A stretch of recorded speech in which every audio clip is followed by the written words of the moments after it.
안녕하십니까. 트리니티 소프트 전환수 부대표입니다. 오늘은 제가 제목은 좀 거창한데 요즘 클라우드 환경에서의 어떤 그런 서비스가 많이 제공이 되고 있기 때문에 그 속에서 어떻게 하면 바람직한 소프트웨어 개발 보안을 추진할 수 있을까, 이 부분에 대해서 간단하게 설명을 좀 드리도록 하겠습니다. 일단 간략하게 개요 부분이라든가, 그 다음에 소프트 개발 보안 부분, 주요 위협들, 그 다음에 클라우드 환경하에서의 개발 보안은 어떻게 구성되고 있는지, 이런 부분들 좀 간략하게 설명드리겠습니다.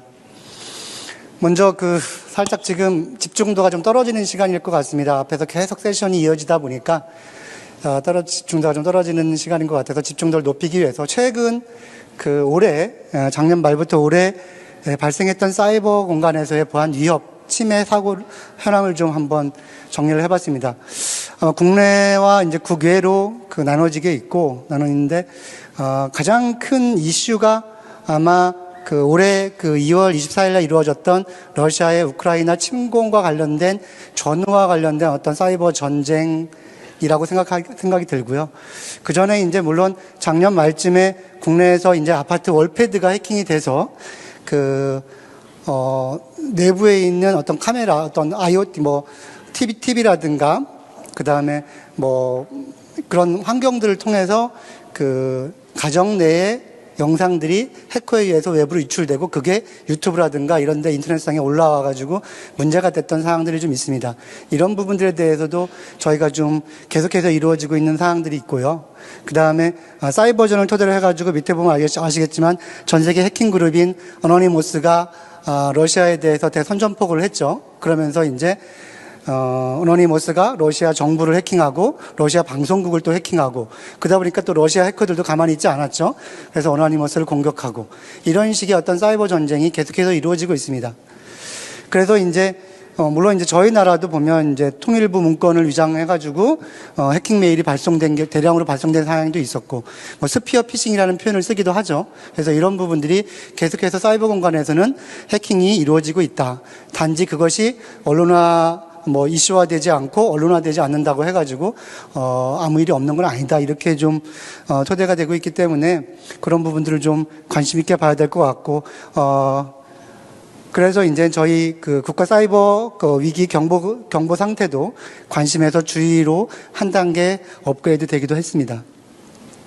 자, 이제부터 이제 클라우드 환경하에서 제 메인 주제로 좀 들어가가지고 일단 첫 단계에 클라우드 컴퓨팅 환경에서의 법령과 그 다음에 규제, 그 다음에 인증 제도가 어떤 것들이 있는지 간략하게 좀 소개 좀 해드리겠습니다. 그래서 포인터가 여기서 좀 안 되기 때문에 일단 왼쪽 부분을 먼저 보시면, 어차피 법령에는 클라우드 컴퓨팅 발전 및 사용자 보호에 관한 법률 및 시행령이 이제 크게 발표가 됐고, 그런 것들이 행정 규칙이라든가 이런 걸로 발표가 됐고, 특별히 또 이제 업종별로 클라우드 규제가 또 발표가 됐죠. 가이드라인이라든가 법령이. 그래서 공공 분야에서는 클라우드 컴퓨팅 발전 및 이용자 보호에 관한 법률 및 시행령이 공표가 돼서 이루어지고 있고, 금융 분야에서는 특별히 기존에 있던 전자금융 감독 규정에 클라우드 서비스에 대한 특별한 보호와 관련된 정보 보호와 관련된 내용이 추가가 돼서 공표가 되어 있습니다. 뒷부분에서 이제 금융보안원에서 발표한 내용을 토대로 잠깐 좀 살펴보도록 하겠습니다. 또 이제 관심 있게 좀 보셔야 될 게, 클라우드 환경하에서, 컴퓨팅 환경하에서 정보보호 인증제도가 있습니다. 이 인증제도는 크게 이제 제가 대표적인 거 3개만 좀 가져왔는데, 국내에서 좀 많이 활성화되고 있는 CSAP라고 하는 한국인터넷진흥원 키사에서 주는 클라우드 서비스 정보보안 인증제죠. 이런 이 부분이 좀 제일 많이 활용이 되고 있고, 국제적으로는 이제 ISO 27002에 클라우드 서비스의 7개 항목을 추가해가지고 27017이라는 게 발표가 됐고, BSI죠, 협회가. 그 다음에 미국에 있는 CSI가 이제 클라우드 시큐리티 얼라이언스라고 그래가지고, 그런 CSI에서 별도로 이제 스타라는 인증을 좀 추가로 또 발표하기도 했습니다.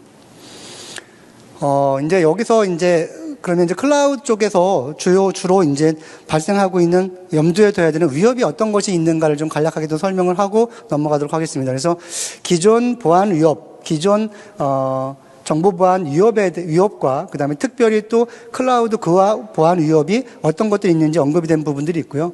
그래서 총 10가지 정도 항목에 대해서 3가지 아래쪽에 있는 3가지 영역은 특별히 클라우드 서비스에 대해서만 신경을 써야 되는 그런 위협이다라고 발표가 된 부분들이 있고, 이 부분은 뭐 CSI라든가 니스트 가트너 쪽에서도 공통적으로 발표되고 있는 사항이긴 합니다. 오른쪽에 보면 이제 특별히 미국의 CSI에서 클라우드 협회죠. 클라우드 협회에서 발표한 클라우드 컴퓨팅 7대 보안 위협이 있습니다. 이 클라우드 대부분 이제 읽어보시면 아시겠지만 일반 IT 환경에서도 나타날 수 있는 위협이긴 하지만 그렇지 않은 특별히 두 보안 위협에 대해서 이제 중복되고 있는 항목들이 안전하지 않은 API를 사용했을 때 클라우드 컴퓨팅 환경에서는 치명적이다. 이런 부분들이 좀 중복되고 있습니다. 그래서 이 안전하지 않은 애플리케이션, 안전하지 않은 API를 어떻게 하면 효과적으로 컨트롤할 것인가. 요게 이제 클라우드 컴퓨팅 환경하에서의 보안 위협이고, 제가 오늘 말씀드리고자 하는 클라우드 컴퓨팅 환경하에서의 소프트웨어 개발 보안 방법이라고 보시면 될 것 같습니다. 참고적으로 이제 금융보안원에서 특별히 금융 분야에 대해서 클라우드 컴퓨팅을 이용을 할 때에는 이 부분을 좀 염두에 둬서 안전한 소프트웨어 개발을 해야만 된다라고 특별히 발표한 내용입니다. 그래서 뭐 빨간색으로 좀 보시면 아시겠지만 소스코드 저장소에 대한 접근을 통제해야 되고, 그 다음에 승인된 직원 개인으로만 제한을 해야 된다. 라는 부분들이 있고, 마지막 6번째에 있는 소스코드가 중요한 목적으로 사용되는 경우에는 클라우드 환경에서 컴파일이라든가 하지 말고 금융회사 자체 네트워크 내에서 바이너리를 생성한 다음, 즉 컴파일을 한 다음에 그 바이너리만 클라우드 환경 서버에 올려서 서비스를 제공해야 된다. 이런 식의 이제 표현이 금융부문에서 발표한 가이드에 표현되고도 있습니다. 소프트 개발 보안 정의라고 말씀을 드렸는데, 어차피 앞에서도 계속 말씀을 하시고 뒤에서도 계속 말씀을 하시기 때문에 소프트웨어 개발 주기 생명 주기별 단계에 따른 SDLC라는 표현을 쓰죠. 그래서 개별 주기에 따른 소프트웨어 개발 보안은 각 단계별로 어떻게 적용이 돼야 되는가. 특별히 이제 구현 단계에서는 시큐어 코딩이 이루어져야만 되고, 그 다음에 보안 약점을 진단하고 거기에 맞는 진단 조치를 해야 된다. 이런 것들이 각 소프트웨어 개발 생명 주기에 맞게끔 소프트웨어 개발 보안 단계도 적용이 되고 있다. 이렇게 이해하시면 될 것 같습니다. 이건 세부 상세 규정인데요. 행안부 규정, 그 다음에 전자금융 감독 규정 쭉 있는데, 한번 보시면 될 것 같습니다. 이제부터 이제 소프트 개발 보안 쪽에 대해서 좀 간략하게 좀 설명을 드리고자 하는데, 어차피 시간 제한이 있기 때문에 자세하게 설명드리기 힘들 것 같고, 대략 이 정도의 구성도가 나오지 않을까 생각이 들고, 개발자와 관리자가 있고, VPN으로 붙어서 클라우드 서비스 존에 있는 어떤 서버에 대해서, 또는 형상관리 서버가 됐든 소프트 개발 보안 서버가 됐든 있고, 여기에 이제 소스 코드를 개발을 해서 형상관리 서버에 올리고, 형상관리 서버에 디코딩을 컴파일을 해서 처리를 하고, 그거에 대한 결과를 소프트 개발 보안 서버에 올려서 거기서 분석을 한다. 이제 이렇게 보시면 될 것 같은데, 특별히 이제 다음 페이지에서 언급이 되겠지만, 저희 회사 같은 경우에는 에이전트 방식을 활용해가지고 형상관리 서버에 소스 코드를 올리지 않고 개발자 PC에서 가상 컴파일을 해서 아까 금융보안에서 발표할 때 가이드를 얘기한 것처럼 개발자 PC에서 가상 컴파일을 통해서 바이너리 코드만 클라우드 서버에 올릴 수 있는 그런 서비스도 좀 있다. 이렇게 이해하시면 될 것 같습니다.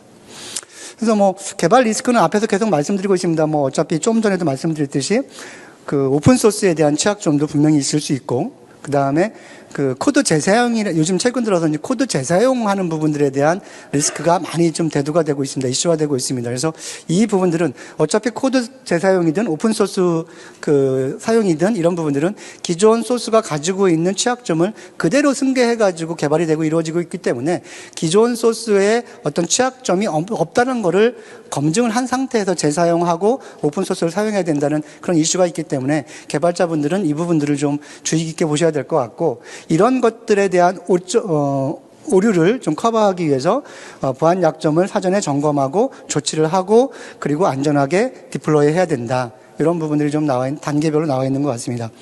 물론 이제 저 보안 약점 점검과 조치를 어떻게 할 것인가에 대한 얘기는 수동으로 하기엔 굉장히 어려운 점이 있습니다. 요즘 많은 그 외산 제품들도 그렇고 국산 제품들도 그렇고 많은 그런 그 소프트웨어 개발 보안 솔루션들이 나와 있기 때문에 그 솔루션들을 활용하는 어떻게 효과적으로 활용하는 것이 효과적으로 활용을 해서 보안 약점을 조치할 것인가 이 부분을 좀 염두에 두시면 될 것 같습니다.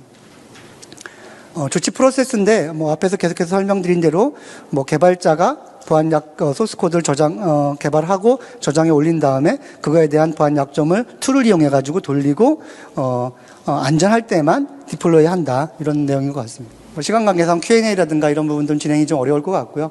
밑에 보시면 전화번호라든가 그 메일 주소가 있으니까 언제든지 관심 있는 저희 회사 제품에 대해서 관심이 있으시면 언제든지 전화라든가 메일을 주시면 저희가 성심성의껏 답변과 그 다음에 설명을 드리도록 하겠습니다. 이상 마치도록 하겠습니다. 감사합니다.